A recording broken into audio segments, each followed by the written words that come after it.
We are going to hurt each other in our relationships. That is just part of the gig.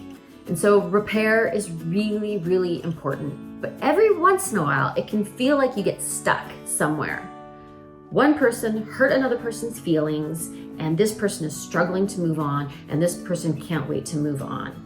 And in this video, I want to talk about what's happening for each person and what you can do to try to move forward from whatever happened.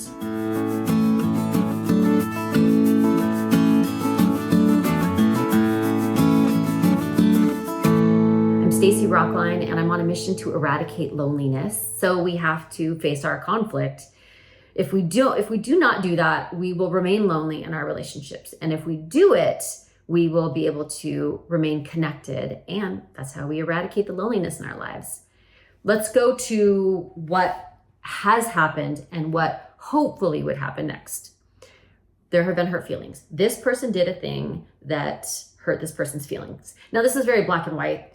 Often conflict is like a big messy ball where this person hurt this person's feelings and they did it also. And it's just like, it's not so clean like I'm going to explain it right now.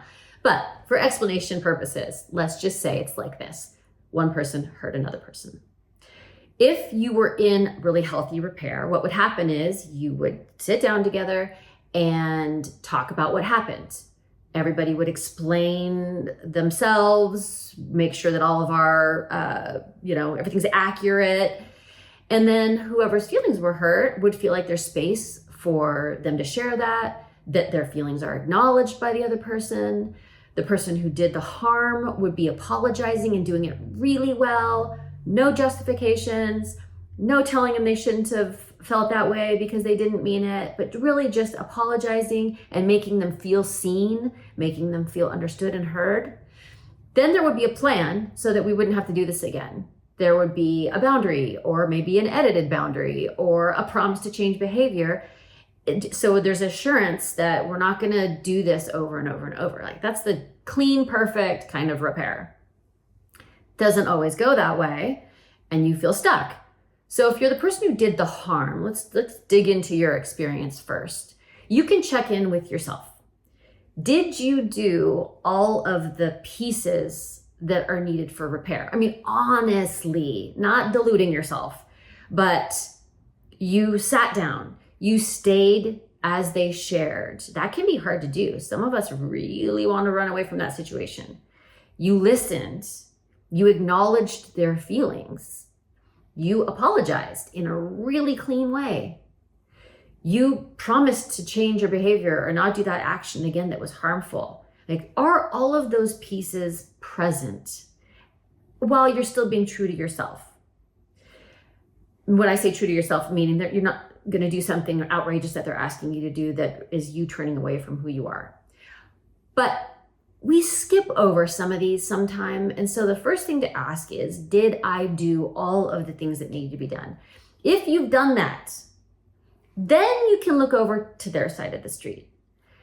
There are some people who get stuck because they just don't let go of things easily in general. They get trapped in a narrative that the world is out to hurt them, to reject them, to abandon them. So it's sort of the lens they see things through, and that gets them really stuck. They have challenges with trust. And so their internal system wants to keep reminding them that you got hurt already, you got hurt already, you got hurt already. And they keep bringing it up because they're trying to be protective of themselves. Some people do want to punish you. If that's what's happening, you can't do anything about that. That's their work. What you then have to do at that point is ask yourself, what is the next step for me? If I've done everything, I have apologized, I've acknowledged the feelings, I've decided to change my behavior, I've done it all, and it's the honest to goodness truth, then you have to decide, what is this relationship for you? Is this one you want to stay in? Do you need a boundary? How are you going to protect yourself? I mean, I have been in relationships with people where I am always in trouble. And it's their viewpoint. It's not that I'm not taking care of my side of the street. It's that they see slights everywhere that they look. And I'm always doing something wrong when sometimes it's just a misunderstanding or a misinterpretation that I haven't had a chance to explain. And in those kind of relationships, the other problem is that there was never space for me. I was never allowed to talk about my hurt feelings. I was never allowed to share my experience. And some of them just, they weren't sustainable.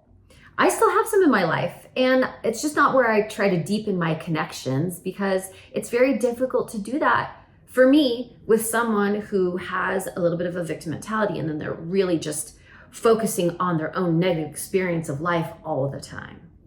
But I also have to hold myself really accountable to doing all the important things for a repair job.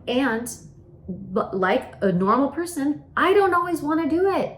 Sometimes I want to run. Sometimes I am defensive. I don't always want to apologize. I want them to understand my side of the story and just get over it, right? I'm guilty of all that stuff, so I have to be really honest with myself. Okay, now let's go to the other side of the street.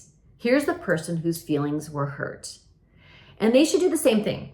First, look and see, is there anything about them that is the problem right now? Are they bringing it up because they're feeling better when the other person feels bad? Are they a little bit trapped in a victim narrative? And can they let that go? Is what happened actually really about something that happened way in the past that they haven't processed yet, and not really even about this person and this relationship in this moment? And do they need to stop and do that? I mean, again, they have to be really honest with themselves about how they're showing up. Is it this about them that they need to figure out, and that's why they're stuck? And if that's all been handled, it's like definitely not the case. Then what's happening with that other person? What am I not getting that I need from this relationship? Am I not feeling like my feelings are being acknowledged? Am I feeling gaslit? Am I feeling like they never apologize, or they are crappy apologizers, or they're putting the burden back on me? For people who, and I'm speaking as somebody who lived a large portion of my life this way, for people who struggle with conflict and having done things wrong in relationships, getting someone to forgive you feels like a fast pass, like a shortcut. If you'll just forgive me and get over it, then we don't have to deal with all the good parts of repair. We can just move on. The problem is that those are repeat offenders. So you will have the same experience in the future because you didn't do all of those pieces of repair. So if someone's pressuring you to move on, that might be because they need to go get better at those other aspects of repair that they may not be good at. Acknowledging your feelings, staying in circumstances where they have to hear painful things, ways they've hurt the other person, learning to apologize, and having boundaries for their behaviors, changing their actions, being willing to do whatever it takes so that it doesn't happen again. If they pressure you and you are like, okay, fine, we'll move on. It's a faux apology, or a faux forgiveness. And that is just a recipe for a future similar experience. It's going to happen again. So you have to do all these pieces. And again, this person has to ask themselves, who am I dealing with here? Am I dealing with somebody who's willing to learn? They may not get it perfect at first. That's okay. But are they willing to try to stay, learn to apologize, start to do the things you need for repair? And if they're not, then what? Is this a turning point for this relationship? Is this an ending? Is this, again, a place where you might want to stay in relationship, but you don't want to build? You don't want to deepen the connection because enough space is not being made for you. That's what we all need. That's what we all deserve. So they both come with their challenges, both people on both sides of the street. The most important thing is for us to be really honest with ourselves, no matter which position we're in, that we're doing all of the stuff that's related to us, and recognizing when it's that person's work that they have to do, and then asking ourselves, what do we need going forward?